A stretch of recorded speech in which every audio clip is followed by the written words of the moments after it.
postura do Goberno de España, do Goberno Central, coincide coas representantes, coa nosa postura no Comité das Rexións e coa postura tamén dos nosos eurodiputados. Por lo tanto, actuamos unidos, queda un longo camiño por diante, pero eu espero que se manteña esta unidade e que ao final cousas fundamentais que defendemos teñan éxito. A primeira é que a política de cohesión ten que seguir sendo fundamental.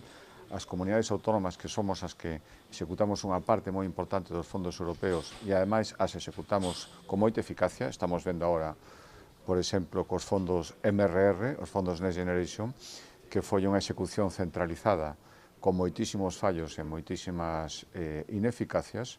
Isto é o que se pretende agora neste novo marco financiero, por lo tanto, lanzamos esa mensaxe de que non se cambie o modelo que estaba funcionando, por lo tanto, necesitamos que siga a cohesión, necesitamos saber as cantidades certas das que vamos a dispoñer, non pode quedar a decisión de cada Estado o que vai repartir de fondos europeos entre as rexións e os concellos, e ao mesmo tempo tamén no diseño das políticas nas que se van a empregar eses fondos, necesitamos ter a participación que temos a toda agora co Estado, co noso Goberno Central. Non pode ser que sexa o Goberno que decida exclusivamente o que hai que facer en cada rexión, en cada concello cos fondos europeos.